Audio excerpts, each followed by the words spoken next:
123장 1절에서 20절입니다.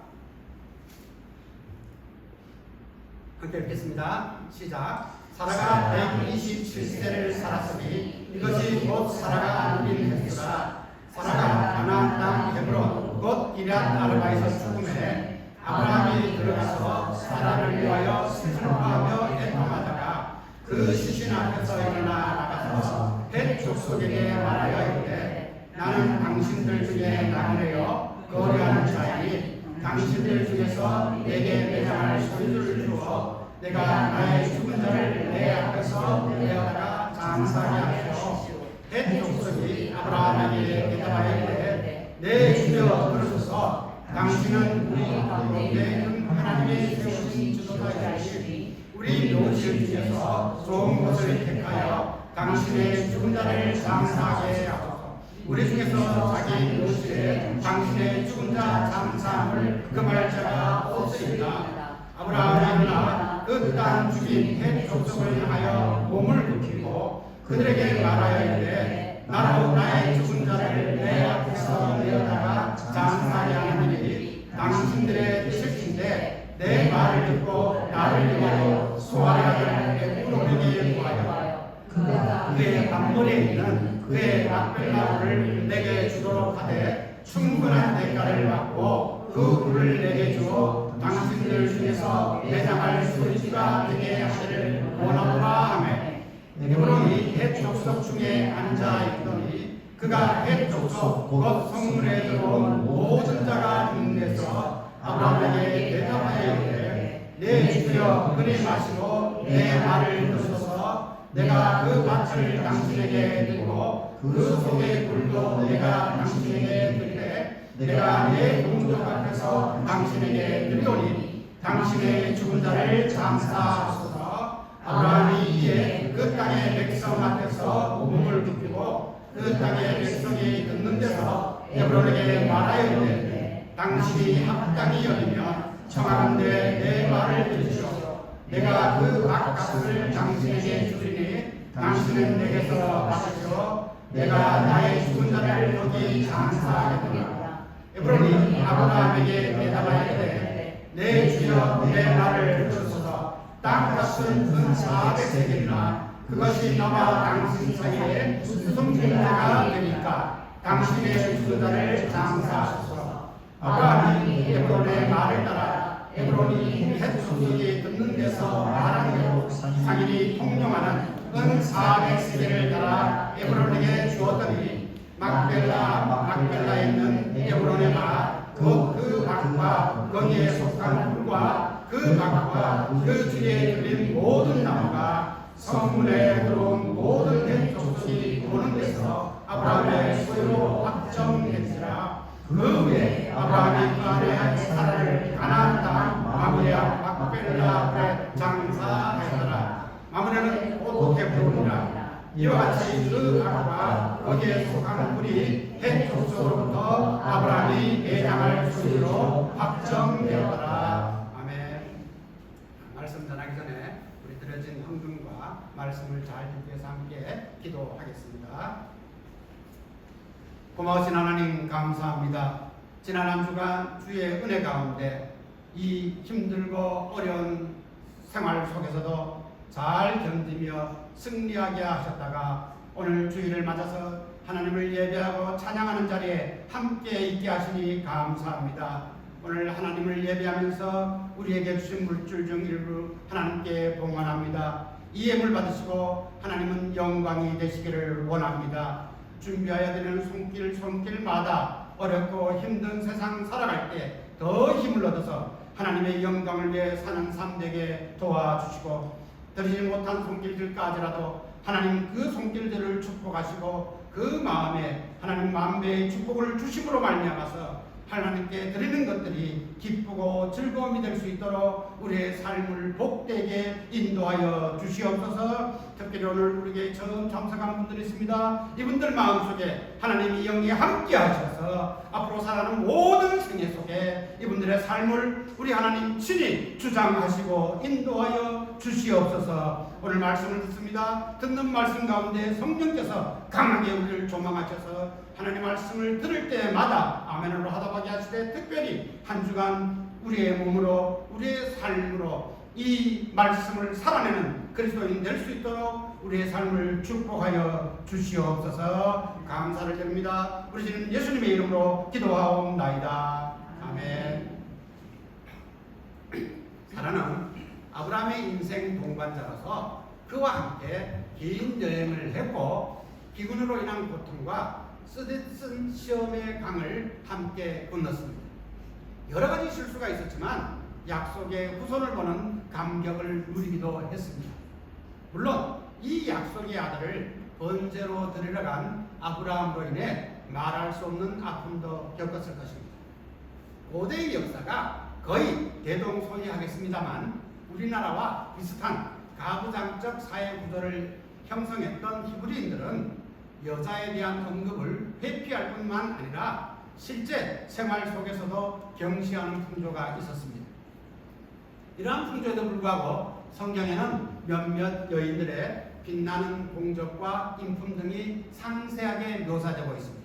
이는 인습이나 사회 풍조를 떠나서 모든 인격은 하나님 앞에서 평등하다는 사실을 암시해 주기도 합니다. 특히 오늘 우리가 읽은 1, 2절의 말씀과 같이 127세를 살고 죽었다는 기록과 죽은 장소가 헤브론 곧 기럇 아르바라고 밝히는 등의 구체적인 사라의 사망 기사는 성경 기록상 본문 외에서는 거의 찾아볼 수 없는 여성의 사망 기사입니다. 기는 사라의 위치를 짐작하게 합니다. 사라가 구속사에서 중요한 역할을 한다는 사실과 그녀의 인품과 삶을 하나님께서 인정하셨다는 표시이기도 합니다. 그렇다고 해서 그녀가 흠없는 여성의 표상이라는 뜻은 아닙니다. 그녀는 오판했고 질투심도 많았고 남편의 범죄에 동조하는 등 인간이 가지는 심성을 모두 가지고 있었습니다. 하지만 하나님께서는 그녀를 통하여 약속된 후손 이삭을 주셨다는 점은 그녀를 구속사에서 독보적인 존재로 올려놓았습니다. 신약성경에서 예수님을 잉태한 마리아가 구속사에서 차지하는 위치처럼 하나님의 섭리를 보여주는 증인이 되었습니다. 물론 사라의 죽음도 하나님의 구속사에서 충실하게 살아온 한 인간의 안식일 뿐 다른 특별한 의미를 가질 수는 없을 것입니다. 다만 그녀는 소망 중에 죽었고 구속사에서 뚜렷한 말자취를 남겼습니다.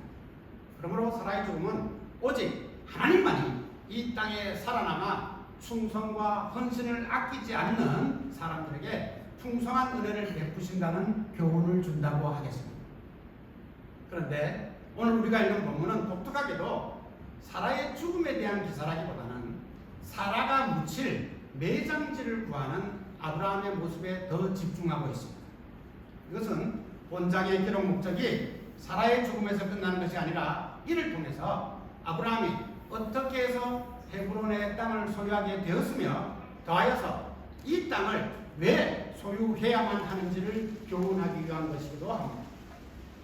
이는 세상이 말하는 것처럼 죽음이 끝이 아니라 믿음의 사람들에게는 약속이 시작되는 지점임을 보여주고 있다고 하겠습니다.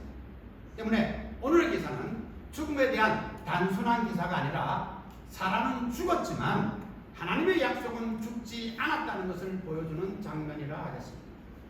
이에 우리는 아브라함이 사라의 매장지를 구하는 과정을 통하여서 믿음으로 준비하는 약속의 땅이라는 제목으로 함께 은혜를 나누고자 합니다.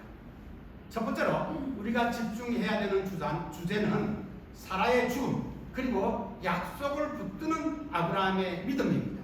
창세기 23장 1절에서 4절을 다시 한번 함께 읽겠습니다. 시작. 사라가 127세를 살았으니 이것이 곧 사라가 누린 횟수라. 사라가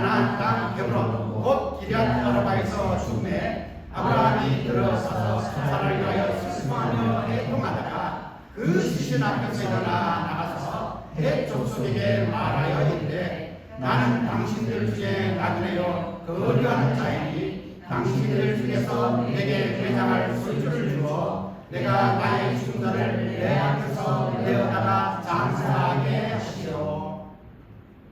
아브라함의 아내 사라는 127세를 살고 가나안 땅 헤브론에서 죽었습니다.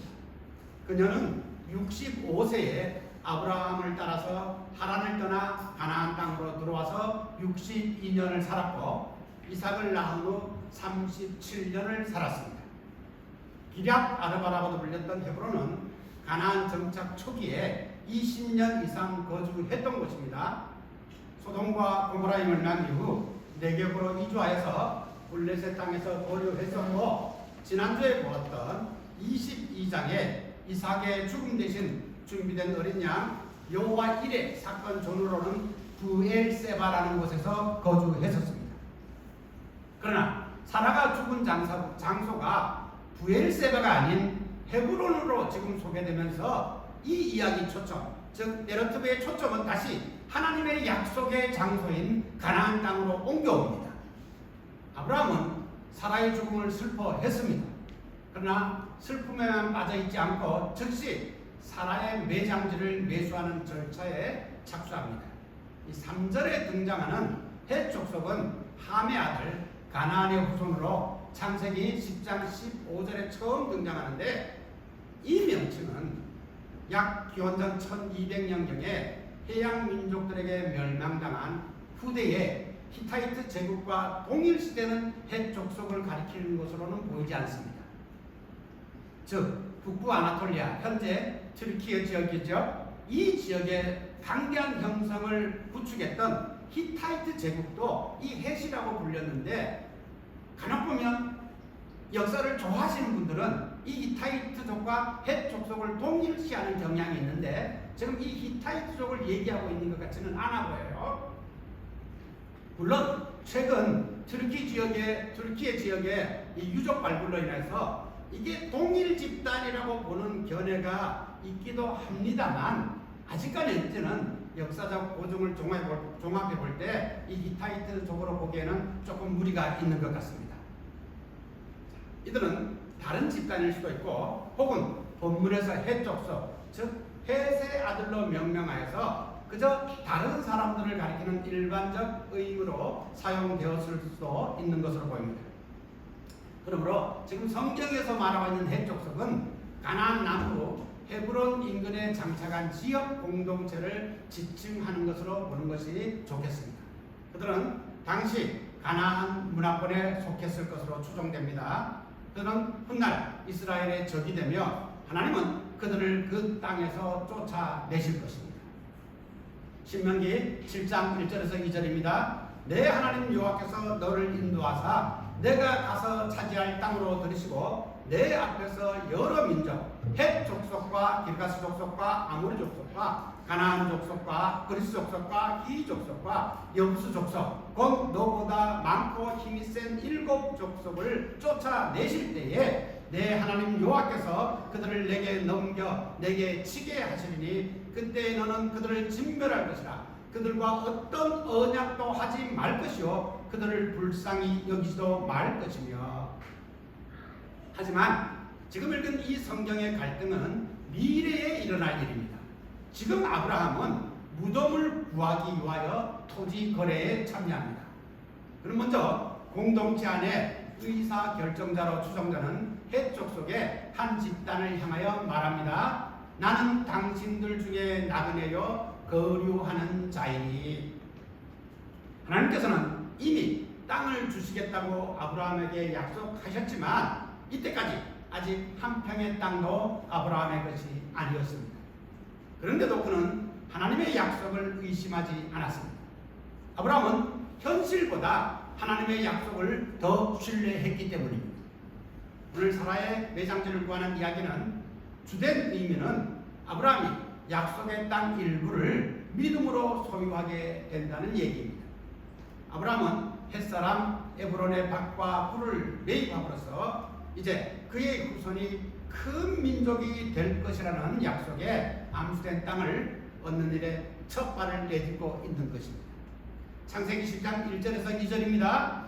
여호와께서 아브라함에게 이르시되 너는 너의 고향과 친척과 아버지의 집을 떠나 내가 내게 보여줄 땅으로 가라. 내가 너로 그 민족을 이루고 내게 복을 주어 내 이름을 창대하게 하리니 너는 복이 될지라. 아브라함은 여러 우여곡절을 거치면서도 하나님의 약속을 붙들었습니다.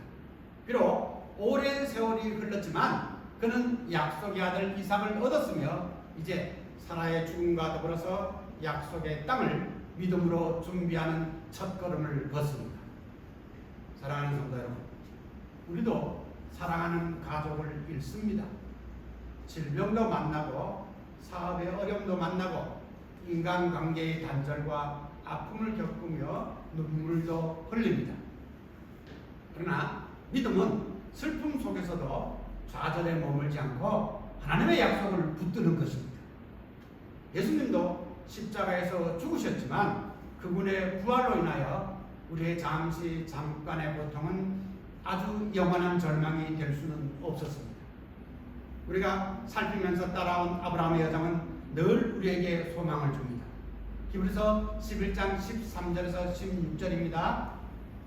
이 사람들은 다 믿음을 따라 죽었으며 약속을 받지 못하였으되 그것들을 멀리서 보고 환영하며 또 땅에서는 외국인과 나그네임을 증언하였으니 그들이 이같이 말하는 것은 자기들이 본향 찾는 자임을 나타내미라. 그들이 나오마 본향을 생각하였더라면 돌아갈 기회가 있었으려니와 그들이 이제는 더 나은 본향을 사모하니 곧 하늘에 있는 것이라. 이러므로 하나님이 그들의 하나님이라 일컬음 받으심을 부끄러워하지 아니하시고 그들을 위하여 한 성을 예비하셨느니라. 아멘. 우리 하나님은 우리를 위하여 한 성인 또 다른 천국을 예비했다고 선언하십니다. 아름다운 번향 천국을 그리면서 아브라함과 같이 이 땅에서의 나그네 인생을 승리하는 삶으로 이끄시는 우리 디딤돌의 성도들이 다 되시기를 주님의 이름으로 축원합니다. 아멘. 두 번째 주제입니다. 눈앞의 이익보다 영원한 약속을 선택하는 아브라함입니다. 창세기 23장 5절에서 18절을 다시 한번 함께 읽겠습니다. 시작. 헷 족속이 아브라함에게 대답하여 이르되 내 주여 들으소서. 당신은 우리 가운데 있는 하나님이 세우신 지도자이시니 우리 모실 중에서 좋은 것을 택하여 당신의 죽은 자를 장사하소서. 우리 중에서 자기 모실에 당신의 죽은 자 장사를 금할 자가 없으리이다.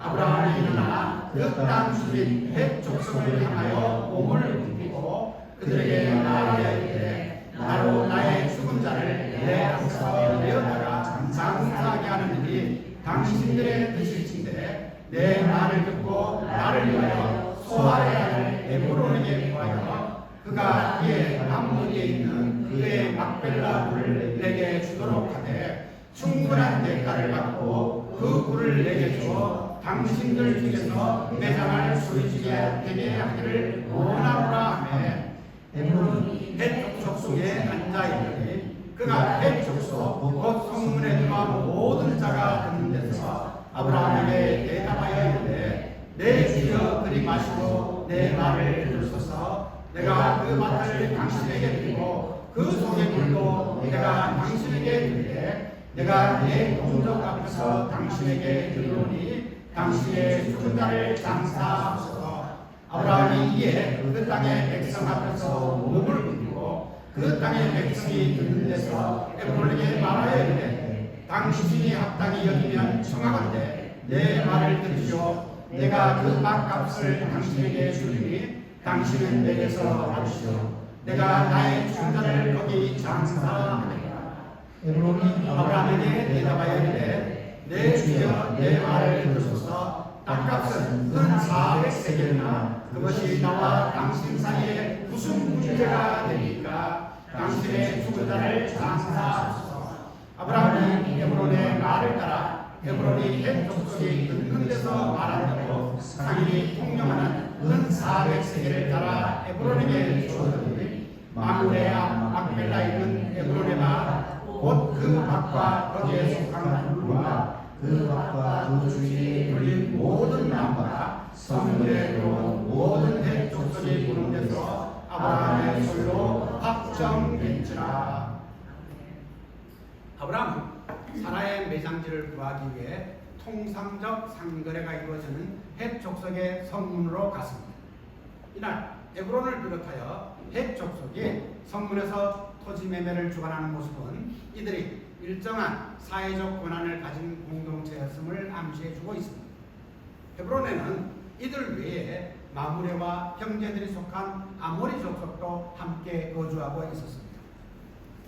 아브라함은 이러한 주변의 이방 집단과 군사 동맹을 맺고 평화 조약을 체결하며 폭넓고 안정된 관계를 유지해 왔습니다. 이번 장지 매입 과정에서도 그는 그들의 관습과 절차를 존중하는 태도를 보이고 있습니다. 그는 먼저 자신을 라그네와 거류민으로 소개하면서 사라의 장례를 위해 매장지가 필요함을 밝힙니다. 이때 헷 족속의 반응은 그가 그들의 공동체 안에서 하나님이 세우신 지도자로 인정받고 있었음을 보여줍니다. 아브라함은 앞선 사건들에서 선지자적 권위와 중보하는 제사장적 중보자의 권위도 드러냈으며 동방망들과의 전쟁을 통해 군사와 정치 지도력까지 드러냈었습니다. 또한 노년에 불가능해 보이던 아들을 출산하는 모습도 보여주었습니다. 이러한 배경으로 인해 이방 공동체는 그를 종교적, 도덕적 권위와 실질적인 영향력을 겸비한 지도자로 인식했을 것입니다. 이러한 아브라함에게 헷 족속은 자기들 묘실 중에 가장 좋은 것을 무상으로 사용하러 권하며 아무도 이를 반대하지 않을 것이라고 장담합니다. 사실 이러한 언행은 호의를 표현하는 것이기도 했지만 협상을 자신들에게 유리하게 이끌려는 당대의 관행적 협상 전략이기도 했습니다. 아브라함은 매장지를 무상으로 주겠다는 제안을 정중히 사양하고 공식적인 절차를 통해서 정당한 대가를 주고 매입하겠다는 의사를 전합니다. 에브론이 성문에 앉아 있었다는 것은 그가 공적 일을 수행하는 롤러나 지도자급 인물이었음을 뜻합니다. 그럼에도 아브라함이 에브론에게 직접 요청하지 않고 다른 대표들 앞에서 제안하는 행위는 첫 번째로 공동체의 증인을 통해 토지 매매가 이루어지는 당시의 공식 절차를 따르기 위함이었습니다. 두 번째로는 이 매매가 사적 요구가 아니라 공동체 전체가 승인하는 정식 협상임을 분명히 하기 위해했고, 세 번째는 거래의 주도권을 토착민은 에브론에게 넘겨서 유신을 세워주고 그에게 협상의 주도권을 주기 위함이었고, 마지막 네 번째로 나그네의 위치에서 토착민의 공적 질서를 존중함으로써 평화 관계를 유지하기 위한 아브라함의 의도로 보입니다. 협상의 주도권을 넘겨받은 에브론은 아브라함을 내주로 높이며 형식뿐인 무상 제공의 의도를 다시 내비칩니다. 그러면서 속으로는 자신의 일속을 챙깁니다. 아브라함이 요구한 것은 밭의 끝부분에 있는 막벨라 굴이었지만 에브론은 밭 전부를 팔아서 큰 돈을 벌겠다는 꼼수를 여지없이 드러내었습니다. 에브론의 꼼수를 파악한 아브라함은 그가 제시한 400세겔, 약 3.4kg의 은입니다. 이것을 밭 전체의 값으로 지불하겠노라고 그 자리에서 즉석에 답합니다. 이 은 400세겔은 당시 노동자 연봉이 약 은 10세겔 수준이었고, 사무엘하 24장의 기록과 같이 무려 1000년이나 지난 후에 다윗이 인구조사를 한 것에 대해서 회개하고 전염병을 멈추기 위해서 제사를 드리기 위해 여부수 사람 아라우마의 타작마당과 소를 은 50세겔을 주고 샀음을 감안해 보면 이 은 400세겔은 흥정을 예상하여서 부풀린 금액이라고 해도 지나치게 과도한 금액이 틀림없었습니다. 그럼에도 에브론은 자신과 아브라함 사이에 거래나 흥정이 가당치 않는 일이라고 부연합니다. 창세기 23장 15절이었죠. 내 주여 내 말을 들으소서. 땅값은 은 400세겔이나 그것이 나와 당신 사이에 무슨 문제가 되니까 당신의 죽은 자를 장사하소서. 그것만 말고 은 400세겔 내시오 하는 말이죠. 상대의 흥정 시도를 꺾으려는 뻔뻔하고 탐욕스러운 바람임을 뻔히 알았지만 아브라함은 그의 제안을 그대로 받아들여 흥정 과정을 생략하고 바로 값을 치렀습니다. 아브라함은 상업용 표준 저울로 은 400세겔, 에브론이 헷 족속이 듣는 데서 말한 금액을 한 푼도 흥정하지 않고 공정하고 분명하게 지급했습니다. 아브라함이 무상 제공을 거절하고 과도한 금액으로 보이는 이 금액으로 매입한 것은 혹시 그 일 에브론의 후손들과의 소유권 분쟁을 원천 차단하기 위한 것으로 보입니다. 이제 마므레 앞 막벨라에 있는 에브론의 밭과 굴과 주의 모든 것이 아브라함의 소유로 법적으로 공증되었습니다. 창세기 23장 17절에서 18절이었죠. 마므레 앞 막벨라에 있는 에브론의 밭, 곧 그 밭과 거기에 속한 굴과 그 밭과 그 주에 들린 모든 나무가 성문에 들어간 모든 헷 족속에 보는 데서 아브라함의 소유주로 확정된지라. 현대인의 눈으로 보면 아브라함은 참 어리숙해 보입니다. 그러나 아브라함은 단순히 무덤을 산 것이 아닙니다. 약속의 땅에 첫 번째 소유권을 지금 확보하고 있는 것입니다. 아브라함의 믿음은 눈앞의 손해보다 하나님의 약속을 더 귀하게 여기고 있는 것입니다. 아브라함은 땅을 산 것이 아니라 지금 하나님의 약속을 사고 있는 것입니다. 사랑하는 우리 성도 여러분, 세상은 우리에게 손해를 보지 말라고 외칩니다. 그러나 믿음은 다릅니다. 신앙 때문에 혹여 손해를 보더라도 정직을 선택하고 하나님의 말씀을 선택합니다. 이 선택이 결국은 우리를 영원한 유익이 있는 자리로 안내할 것입니다. 베드로전서 1장 3절 4절은 말합니다. 우리 주 예수 그리스도의 아버지 하나님을 찬송하리로다.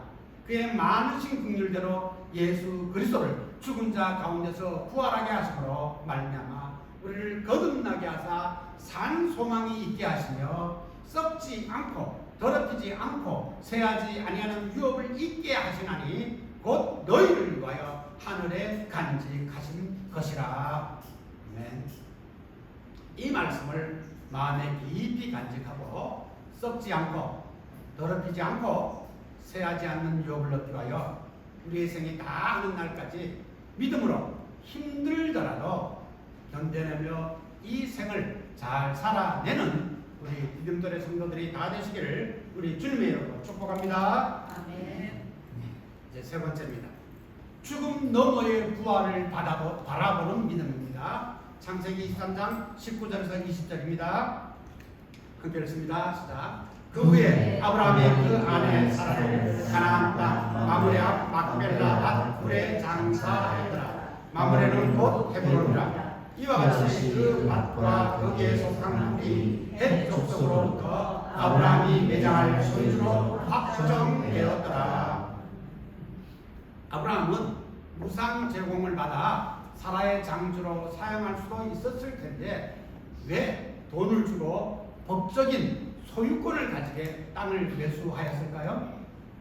그것은 자손에 대한 약속이 성취되는 것을 경험한 아브라함이 땅에 대한 약속도 성취될 것을 믿었기 때문입니다. 특히 이 땅은 마므레라고도 부르기도 하지만 이곳은 헤브론입니다.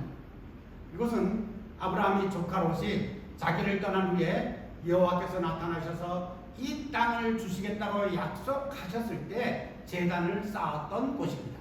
다 잊어먹겠지만 창세기 10장, 13장, 18절을 다시 한번 보겠습니다.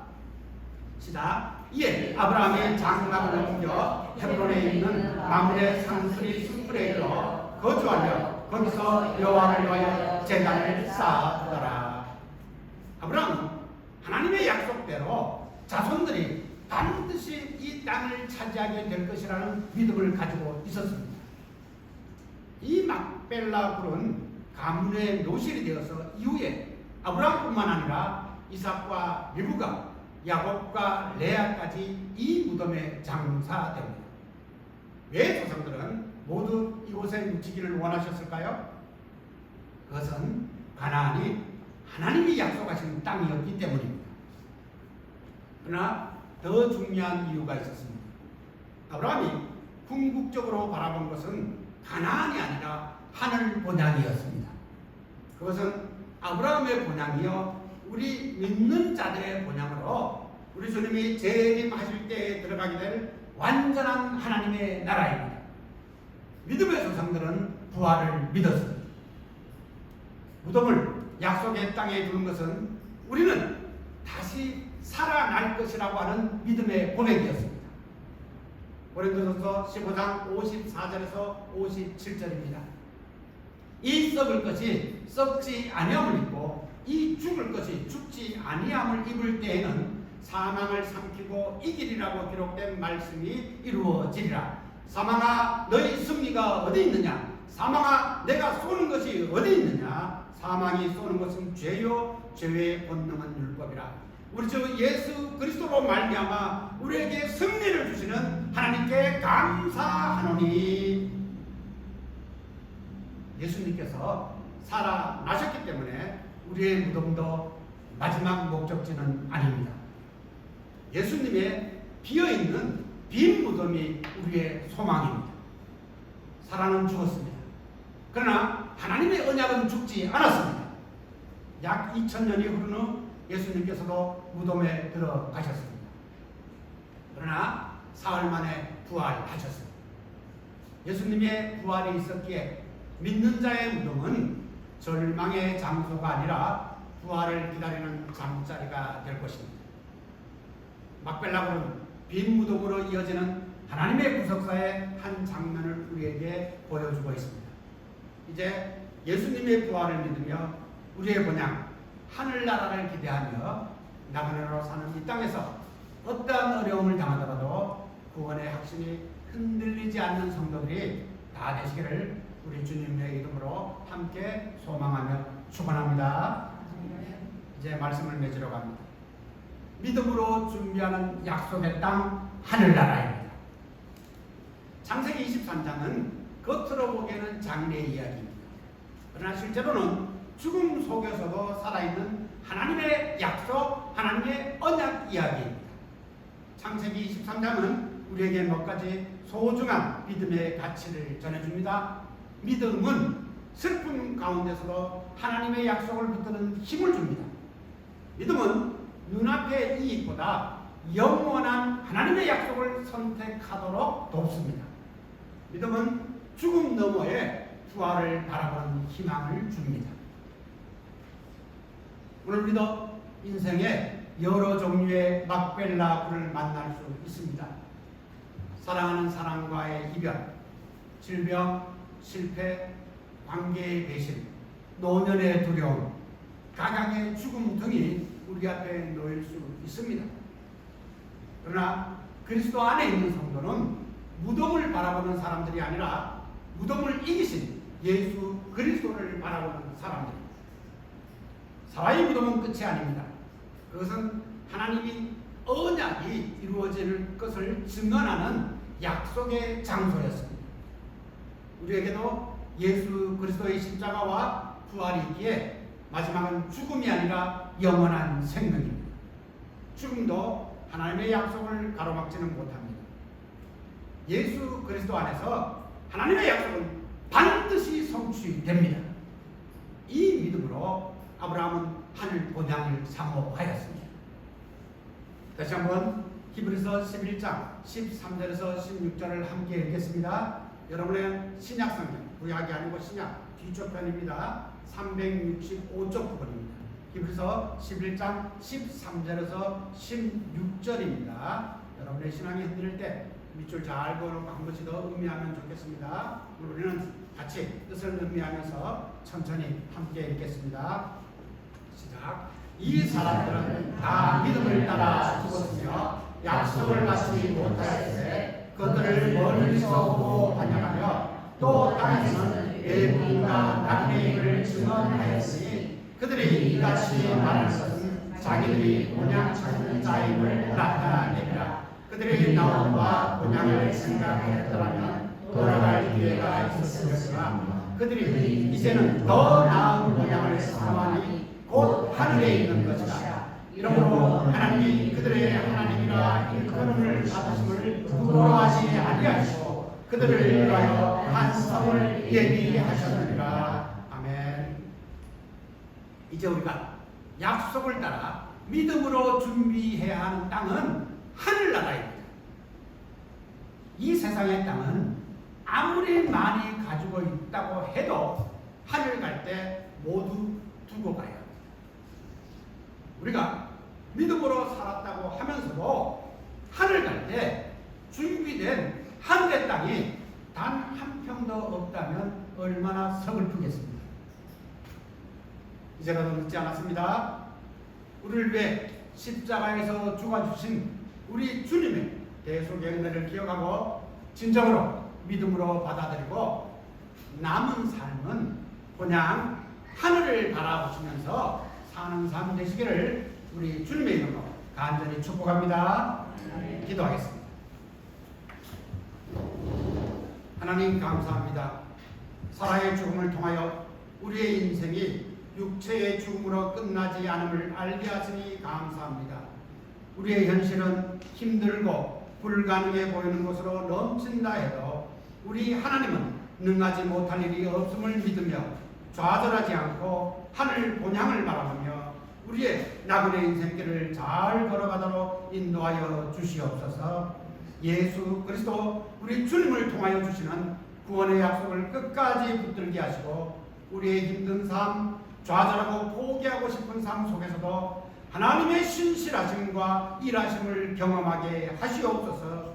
사탄이 아무리 우리를 흔들고 시험하여도 우리의 삶 속에서 동행하시는 하나님의 인재와 승리를 경험하게 하시옵소서. 우리 갈 길 다 가도록 우리를 인도하시며 우리의 예배를 받으시고 하나님은 영광이 되시옵소서. 감사를 드립니다. 우리 주님 예수님의 이름으로 기도하옵나이다. 아멘.